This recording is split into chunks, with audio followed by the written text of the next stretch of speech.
Rockers, कैसे हो आप सभी। तो आज हम लेकर आ गए आपके लिए एक डिफरेंट टाइप की चाइनीज सर्वाइवल मूवी। सोचिए आप बस में कहीं जा रहे हैं और आपकी आंख लग गई। जब नींद खुली तो बस एक सुनसान रेगिस्तान के बीचों बीच खड़ी है। ये बस यहाँ आई कैसे, ये आप नहीं जानते, और यहाँ से कैसे निकलना है इसका भी आपको कोई आइडिया नहीं है। और तो और आपकी पास्ट की मेमोरी भी मिट चुकी है। तो आपको कैसा लगेगा?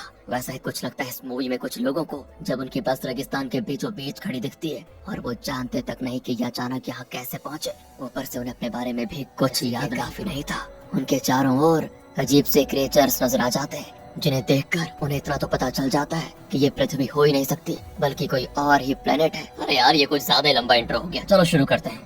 तो कहानी की शुरुआत में एक बस को दिखाते हैं जिसके सारे पैसेंजर्स बिल्कुल सोए हुए हैं या बेहोश हैं। दोस्तों, कुछ लोगों के हाथ में गन है तो कुछ ने हथकड़ी पहन रखी है। इतना ही नहीं, वहाँ हर तरफ खून ही खून भी है। ऐसे में एक आदमी को होश आता है और उसके हाथ में गन है और उसे हथकड़ी भी पहनाई गई है। इसका नाम है लिन। वो समझ नहीं पाता कि वो कहाँ है और उसके हाथ में गन कैसे आया। विंडो से बाहर झांकता है तो बस एक रेगिस्तान के बीच खड़ी होती है और यहाँ जूम आउट करके हमें उस बड़े रेगिस्तान को दिखाते हैं जिनके बीच एक छोटे खिलौने की तरह खड़ी है ये बस। हाँ, पर खुशकिस्मती से उसकी हथकड़ी की चाबी उसके पास ही पड़ी होती है। वो तुरंत उससे अपनी हथकड़ी खोल लेता है और बस के ड्राइवर को जगाने की कोशिश करता है कि भाई साहब उठ जाइए। नहीं दोस्तों, ये वो उठने को पैनल के बटन्स को दबाने लगता है और तब टीवी कनेक्शन कट हो जाता है। ऊपर के ग्लास पर उसको उसका चेहरा दिखता है, पर उसे खुद याद नहीं कि ये वाकई में उसका चेहरा है या फिर वो कोई और है। और तब अचानक उसकी आंखों के सामने एक फ्लैश की तरह कोई दृश्य दिखता है जिसमें वो बस में बैठा है और कुछ लोग गन दिखाकर उसको धमका रहे हैं, जिसकी वजह से बस में हलचल मची हुई है। हालांकि ये उसको सिर्फ फ्लैश में दिखता है, पर उस बारे में उसे कुछ भी याद नहीं होता। तब एक और आदमी की आंख खुलती है जिसका नाम है चैंग, लेकिन उसे भी कुछ ज्यादा याद नहीं होता कि ये क्या जगह है और वो यहाँ पर कैसे पहुँचा। एक एक करके बस में बैठे सभी आंखें खोलते हैं, लेकिन एक को भी पता नहीं कि वो खुद कौन है और यहाँ कैसे आया और बस इस रेगिस्तान में कैसे पहुंची। पर एंट्रेंस पर एक आदमी की लाश देखकर सब चौंक जाते हैं और डर के मारे बस के सारे बटन दबाने लगते हैं। जैसे तैसे दरवाजा खुल जाता है और वो लाश नीचे गिर जाती है। यहाँ कुछ तो गड़बड़ है, बहुत बड़ी गड़बड़। यही सोचकर लोग उतरकर भागने लगते हैं, लेकिन वही उनकी सबसे बड़ी गलती साबित होती है। लिन भी बस से उतर जाता है, लेकिन तब दूर से तूफान आता हुआ दिखता है। कुछ लोग जल्दी से बस की ओर भागे चले आते हैं, लेकिन जो लोग बहुत दूर चले गए थे ना, वो तूफान में फंसकर खतरनाक मौत मरते हैं। एक औरत बस के पास आ जाती है, लेकिन आखिरी वक्त में तूफान की चपेट में आकर उसका भी काम तमाम।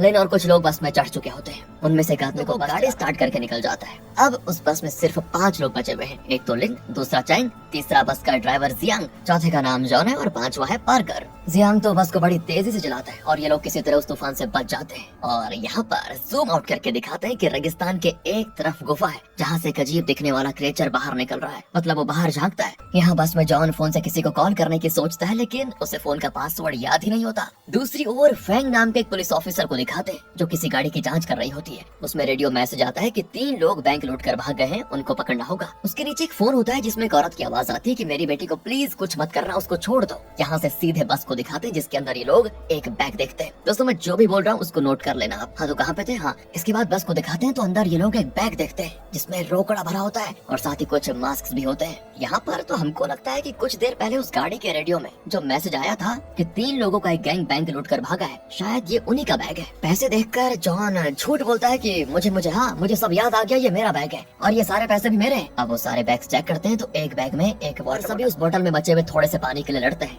लेकिन आखिर में वो बोतल चैंग को मिलता है। वो पानी पीने वाला होता है कि तभी बुलेट की आवाज आती है। असल में जॉन ने शूट किया होता है और वो कहता है कि चुपचाप वो पानी मुझे दे दो वरना शूट कर दूंगा। तब एक छोटी बच्ची की आवाज आती है कि पापा आप आ गए, प्लीज मुझे बचा लीजिए। और तब वो एक छोटी बच्ची को देखते हैं जो इतनी देर से इस बस के अंदर ही थी। उसको देखकर यार सभी का दिल पिघल जाता है और वो उस बच्ची को पानी दे देते हैं। पानी पीने के बाद वो पापा पापा करके रोने लगती है। ये लोग पूछते हैं कि बेटा क्या हम में से कोई तुम्हारा पापा है? और उस चुटकी को कुछ याद हो तब ना, तब पार्कर एक मास्क पहनकर चुटकी को हंसाने लग जाता है। लगता है दोस्तों ये चुटकी वो लड़की है जिसकी किडनैपिंग हुई थी। अगले सीन में फैंग को दिखाते हैं जो चुटकी के घर जाकर पूछताछ करती है कि वो कितने बजे से लापता है। चुटकी की माँ बताती देखो उन्होंने मेरी बच्ची को छोड़ने के लिए बहुत बड़ी रकम मांगी है। और फैंग को पता चलता है कि चुटकी लगभग 7 बजे किडनैप हो गई थी। दूसरी ओर जियांग बस चालू कर देता है, लेकिन कुछ दूर पर वो बस को रोक देता है। सभी नीचे भी उतर आते हैं। पार्कर एक पेपर उठाकर देखता है तो शॉक, पहले उसने ये पेपर बाहर फेंका था। माय गॉड, वो घबरा जाता है कि ये क्या है और सभी को बताता है कि शायद हम एक ही जगह को बार बार चक्कर लगा रहे हैं। तो लिन कहता है कि अगर हम इन रेत के टीलों को फॉलो करें तो शायद हम सही दिशा में आगे बढ़ पाएंगे। फिर वो बस के अंदर की कुछ सीटें और कुछ भारी चीजें निकाल कर बाहर फेंक देते हैं ताकि पेट्रोल की थोड़ी बचत हो जाए और वो रेत के टीलों को फॉलो करते रहे। जाते जाते रात हो जाती है, आसमान एकदम साफ होता है और कुछ दूर पर एक तालाब दिखता है। सभी उतरकर उसकी ओर भागते हैं क्योंकि सभी को बड़ी प्यास लगी होती है। सभी पानी पीकर अपनी प्यास बुझा रहे होते हैं तो दूसरी ओर पार्कर और चुटकी बस के आसपास की जगह की जांच करते होते हैं और तब पानी पीते लोगों को अजीब आवाज आती है और जिस दिशा से वो आवाज आ रही है ना उसी दिशा में चुटकी और पार्कर जा रहे होते हैं। अचानक ही दोस्तों एक खतरनाक क्रिएचर पार्कर पर हमला कर देता है, जिसको देखकर सभी वहाँ से घबरा जाते हैं और जल्दी जल्दी बस की ओर भागकर उसमें चढ़ने लगते हैं। विंडो के बाहर से पार्कर उनको आवाज देता है कि मुझे बचाओ प्लीज। चुटकी को पार्कर बहुत पसंद है क्योंकि वो कुछ न कुछ करके उसको हंसाता रहता है। वो भी बेचारी रोती है कि मेरे लिए पार्कर को बचाओ। तो लिन और चैंग एक रॉड लिए बस के बाहर वेट कर रहे होते हैं। लिन थोड़ी दूर जाकर पार्कर को ढूंढता है। अचानक पार्कर चैंग का पैर पकड़ लेता है। दोस्तों वो उस क्रिएचर से बचकर बस के नीचे छुपा हुआ था। चैंग लिन को भी बुला लेता है कि पार्कर यहीं पर आ जाओ। इतने में लिन और जॉन भी भागे चले आते हैं और तब मॉन्स्टर जैसा दिखने वाला एक क्रिएचर लिन पर अटैक कर देता है। जॉन उसे तुरंत शूट करता है और आवाज को सुनकर वो क्रिएचर बड़ी मुश्किल से भाग जाता है। अब सभी सेफली, पार्कर को काफी चोटें आ गई थी और जब ये लोग सोच रहे होते हैं कि चलो किसी तरह जान बची, आइंदा इस बस से नीचे नहीं उतरेंगे, तो तभी दोस्तों जियांग इनको एक और शॉकिंग बात कहता है। बस का पेट्रोल खत्म हो चुका है भाइयों। लिन कहता है कि रात को हम बस के अंदर ही रुकेंगे, बाकी का कल सुबह देखा जाएगा। लेकिन रात भर इनको एक एक करके पहरा देना होगा ताकि वो खतरनाक क्रिएचर अटैक न कर दे। लिन पहले चुटकी को पानी देता है तो वो कहती है मुझे प्यास नहीं लगी, पर पार्कर ठीक तो हो जाएगा ना, जब उसे पानी की जरूरत होगी तो उसे दे दूंगी अपने बदले का। पार्कर के लिए चुटकी का प्यार देखकर सभी का दिल पिघल जाता है। लिन पूछता है कि क्या तुम्हें कुछ याद है कि तुम इस बस के अंदर कैसे आई या फिर यहाँ क्या हुआ था। लेकिन कहाँ यार, चुटकी को तो कुछ याद ही नहीं है। और तब हमें दिखाते हैं कि इस रेगिस्तान में एक पोर्टल जैसा कुछ खुल रहा है, लेकिन इस बात को ये लोग नोटिस नहीं करते। कुछ देर में वो पोर्टल गायब भी हो जाता है। अब अगले दिन की बात है। चुटकी की माँ को दिखाते हैं जो किडनैपर्स को पैसे देने के लिए उनकी बताई हुई जगह पे पहुंच गई है, पर किडनैपर की तरफ से फैन कुछ ही दूर पर छुपी होती है ताकि किडनैपर्स को रंगे हाथों पकड़ ले। इतने में चुटकी की माँ को कॉल आता है, फिरौती लेने का डील कैंसल कहकर किडनैपर कॉल काट देता है। बस इतनी बात कहता है वो। दूसरी ओर रेगिस्तान में दिखाते हैं कि ये लोग बस के अंदर सिर्फ 3 घंटे रहे, लेकिन इतने में सुबह हो जाती है। एंड ये लोग अगेन हैरान कि इतनी जल्दी सुबह कैसे हो गई और वो भी इतनी धूप निकल चुकी है, बताओ। तो चुटकी कुछ दूर जाकर कुछ देख रही होती है। ये लोग उसको आवाज भी देते हैं कि वहाँ क्या कर रही हो बेटा, वापस आ जाओ। लेकिन तब चुटकी वहाँ पर एक साइन बोर्ड देखती है जिस पर लिखा होता है डेंजर। और तब लिन को तूफान आने की आवाज आती है। जॉन चुटकी को लेने के लिए भागता है, लेकिन लगता है उस जगह पे माइंस गाड़े हुए हैं जिस पर उसने पैर रख दिया था और इस वजह से वहाँ ब्लास्ट हो जाता है और जॉन सीधे दूर जाकर गिरता है। सब चौंक जाते हैं कि इस रेगिस्तान में माइंस कौन लगा के रखा हुआ है। खुशकिस्मती से जॉन को ज्यादा चोटें नहीं आती, लेकिन इसी बीच चुटकी ने भी दोस्तों एक माइन पर पैर रख दिया था। लिन सबको बस के अंदर चढ़ने को कहता है और खुद चुटकी को बचाने जाता है और इसी बीच तूफान भी आना शुरू हो जाता है। वो चुटकी के पैर के नीचे एक चाकू दबाकर कहता है कि मैं इसको संभालूंगा, तुम जल्दी से बस के अंदर चले जाओ। अब क्या है ना, चुटकी लिन को छोड़कर जाना ही नहीं चाहती, लेकिन लिन के कहने पर वो तुरंत बस की ओर भाग जाती है। अब तूफान आ चुका था तो लिन फैसला कर लेता है कि बस कोई नहीं रोक सकता, इसीलिए वो अपना हाथ हटाकर जंप कर देता है। लेकिन ये क्या दोस्तों, वो माइन ब्लास्ट ही नहीं होता।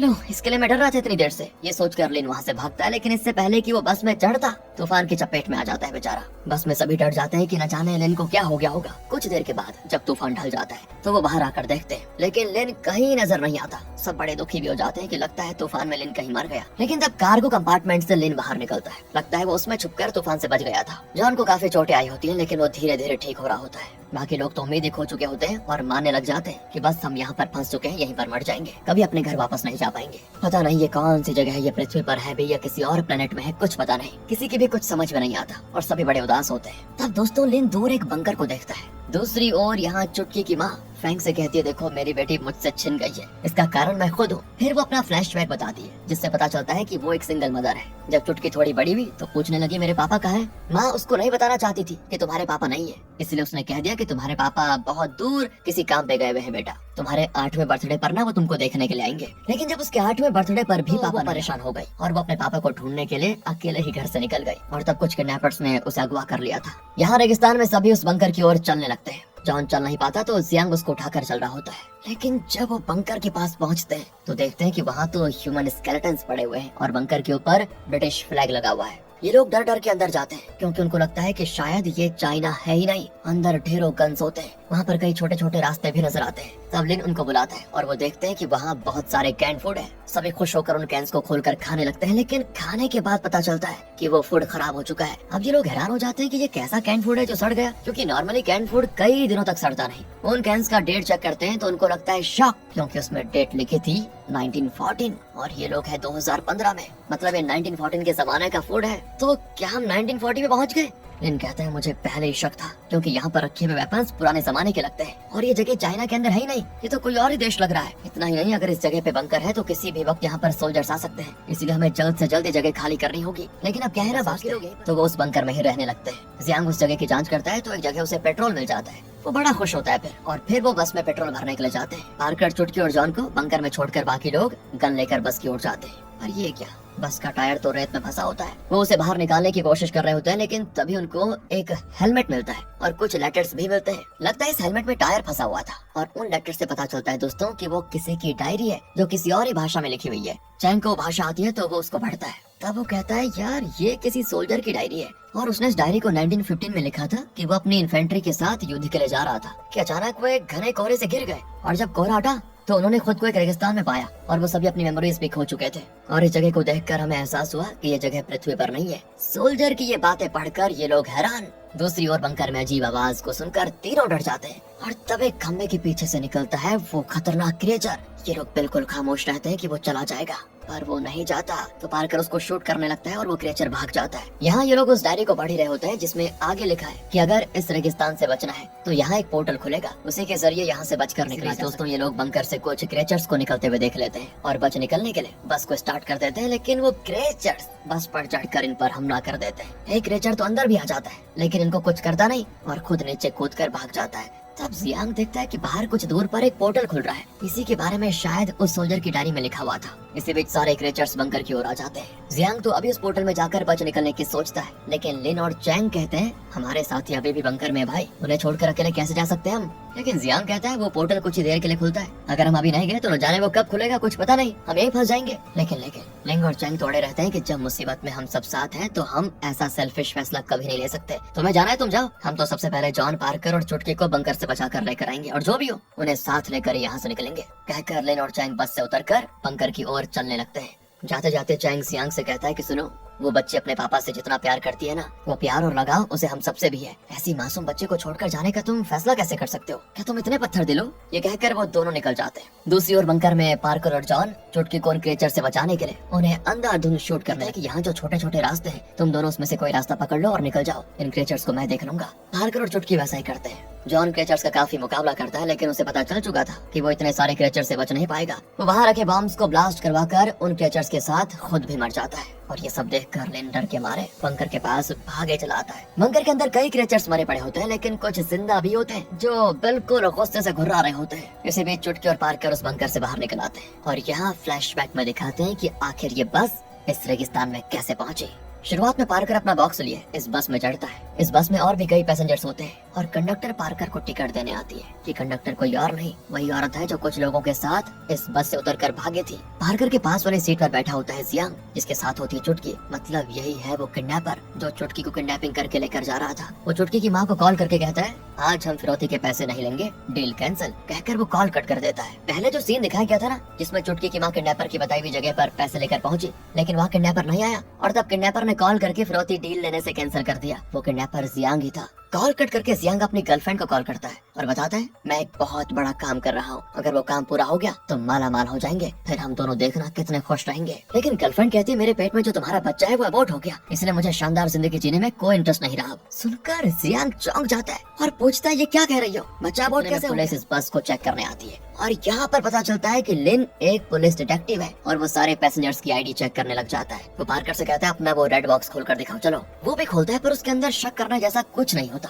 तो लिन कहता है ठीक है बॉक्स बंद कर दो। एंड दोस्तों वो भी बंद करके उसे अंदर सरका देता है। तब लिन नोटिस करता है कि उस पर खून लगा हुआ है। तो लिन देखता है कि पीछे की सीट पर बैठा आदमी घायल है और ये उसी का खून है। लिन उस पर गन तानते हुए कहता है कि जरा भी हिले तो शूट कर दूंगा, रुको। लेकिन अब पीछे से चैंग उस पर गन तान देता है। मतलब चैंग एक चोर है और अब चैंग के पीछे खड़े पुलिस ऑफिसर्स उस पर गन तान देते हैं। पर इस बीच जॉन लिन का गन छीनकर उसी पर पॉइंट कर देता है। अब चैंग सभी को नीचे उतर जाने को कह देता है और उन्हें डराने के लिए एक पैसेंजर को शूट भी कर देता है और कहता है कि अगर नीचे नहीं उतरे तो सारे पैसेंजर्स को शूट कर दूंगा। इतना ही नहीं, वो उस घायल आदमी को भी नीचे उतार देता है। जॉन लिन के हाथों में हथकड़ी लगा देता है और चैंग बस के ड्राइवर को धमकाकर बस को स्टार्ट करने को कहता है। एंड अब पता चलता है दोस्तों कि शुरुआत में एक गाड़ी के रेडियो पर फैंग ने जो मैसेज सुना था कि 3 लोग किसी बैंक को लूट कर बच निकले, वो कोई और नहीं चैंग, जॉन और उनका एक और साथी था। प्रेजेंट में रेगिस्तान में दिखाते हैं कि पार्कर और चुटकी क्रेचर से बचकर भाग रहे होते हैं। वो गिर जाते हैं, तब क्रेचर्स उन पर अटैक करने वाले होते हैं कि अचानक बुलेट्स चलने की आवाज आती है। असल में लिन और चैंग वहाँ पर आ गए थे। सोल्जर की डायरी में लिखा हुआ था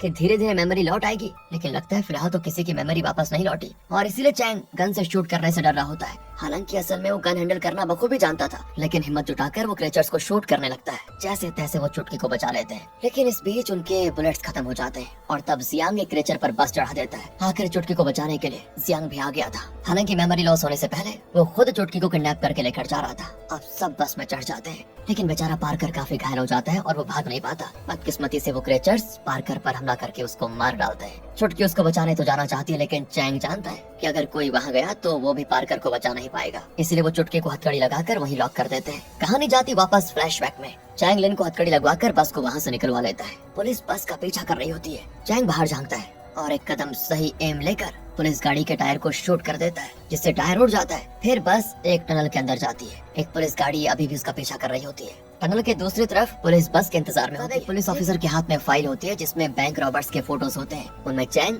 जॉन और उनके साथी की डिटेल्स होती है। यहाँ पता चलता है कि ये तीनों जेल में थे और जैसे ही वो रिहा हुए उन्होंने बैंक को लूटा और बैंक लूटने के बाद बच निकलने के लिए तीनों इस बस में चढ़े थे। टनल के उस तरफ पुलिस की टीम गन तान कर बिल्कुल वेट कर रही होती है कि बस इस तरफ निकलेगी तो हम लुटेरों को पकड़ लेंगे। इतने में चुटकी की माँ भी वहाँ पर आ जाती है, क्योंकि जियांग ने उसका कॉल कट कर दिया था। तो बस के अंदर चैंग जियांग को जबरदस्ती फुटबोर्ड पर खड़ा करके पुलिस को धमकाता है कि अगर मुझे फॉलो करोगे तो उसके सर पे शूट कर दूंगा, और पुलिस ने उसका पीछा करना फिर छोड़ दिया था। दूसरी ओर लिन चैंग के साथी को पकड़ लेता है और उसका चाकू भी छीन लेता है। ये देखकर चैंग लिन पर हमला करने आता है, लेकिन लिन उसी को पकड़ लेता है। इस लड़ाई में होता ये कि चैंग का गन चल जाता है और बुलेट उसी के साथी को लग जाती है और इसी वजह से चैंग का वो साथी मर गया। और दोस्तों, शुरुआत में बस के एंट्रेंस पर इन लोगों ने जिस आदमी की लाश देखी थी वो चैंग के साथी की लाश थी। अचानक वहाँ अजीब आवाजें आती है, जिन्हें सुनकर बस में बैठे बैठे सभी लोग सब बेहोश, और इसके बाद जब उनकी आंखें खुलती है तो वो बस को रेगिस्तान में पाते हैं। प्रेजेंट में बस रेगिस्तान में जा रही होती है और कई क्रेचर्स उसका पीछा कर रहे होते हैं। लेकिन उनको शूट कर रहा होता है कि अचानक एक क्रेचर चुटकी को पकड़ लेता है। चैंग उस क्रेचर पर अटैक करता है, लेकिन वो चैंग को भी बाहर खींच लेता है और तब चैंग की मेमोरी लौट आती है। वो समझ जाता है कि वो कितना बुरा काम कर रहा था। इस वजह से वो बचने की कोशिश नहीं करता और अपनी मौत को स्वीकार कर लेता है। बस के अंदर लिन जियांग से कहता है कि बस रोको, लेकिन वो कहता है अगर बस रोकेंगे तो क्रेचर्स का शिकार हो जाएंगे। इतने में क्रेचर अंदर आ जाता है और लिन के पास अब गन भी नहीं है दोस्तों बचने के लिए, तो वो अपना चाकू निकाल लेता है। पर क्रेचर कहाँ है, वो बड़ा ताकतवर होता है और वो लिन पर हमला करके उसे मार डालने वाला होता है। किसी भी चुटकी एक वाटर बॉटल के जरिए उस क्रेचर का ध्यान अपनी ओर आकर्षित करती है, तो वो चुटकी पर हमला करने की कोशिश करता है, लेकिन लिन उसको पकड़ लेता है। चुटकी जैसे तैसे हथकड़ी से अपना हाथ छुड़ा लेती है और लिन भी उसको बचा लेता है। अब लिन अकेला ही उस क्रेचर से लड़ना शुरू कर देता है, पर कहाँ यार, वो लिन को काट देता है। दोस्तों, जियांग बड़ी मुश्किल से बस को उसी पोर्टल के पास लेकर आता है, लेकिन बच निकलने के बजाय वो चुटकी को बचाने के लिए उस क्रेचर से लड़ने लगता है। वो क्रेचर जियांग को भी खींच कर लेकर जाता है, उसका भी काम तमाम कर देता है। चुटकी अकेली होती है और रो रही होती है, और तब वो बस उस पोर्टल के अंदर चले जाती है। बहुत तेज आवाज आती है इस समय। यहाँ पुलिस टनल के बाहर उस बस के इंतजार में होती है। और तो और दोस्तों, जब बस उस टनल में घुसी थी तो ये लोग रेगिस्तान में चले गए थे और वहाँ कई दिन रहे भी, लेकिन असल में बस टनल के अंदर सिर्फ 1 मिनट से ज्यादा नहीं रही थी। ये भी नोट करने वाली बात है, इसलिए पुलिस इस बारे में कुछ नहीं जानती कि इस टनल के अंदर ऐसा एक पोर्टल है और ये लोग कई दिन रेगिस्तान में रहकर आ गए। मतलब पुलिस वालों के हिसाब से 1 मिनट ही हुआ था और वो बस बाहर निकल आती है। पुलिस वाले चिल्लाते हैं कि सब बाहर निकलो, पर वो नहीं जानते कि बस में लुटेरे हैं ही नहीं। आखिर में चुटकी बाहर निकलती है, उसकी माँ भागकर उसको गले लगा लेती है, लेकिन चुटकी को अब तक कुछ याद नहीं आया। वो अपनी माँ को भी नहीं पहचानती, सिर्फ लिन घायल पड़ा होता है और तब कोई आवाज आती है कि जल्दी से एम्बुलेंस को कॉल करो। इसी के साथ दोस्तों, ये सर्वाइवल मूवी यहाँ पर खत्म होती है। जरा अलग किस्म की सर्वाइवल मूवी थी, है ना? आपको क्या लगता है? मतलब ठीक थी, मजा तो आ गया। अब क्या बताइए, स्टोरी कैसे लगी, एक्सप्लेनेशन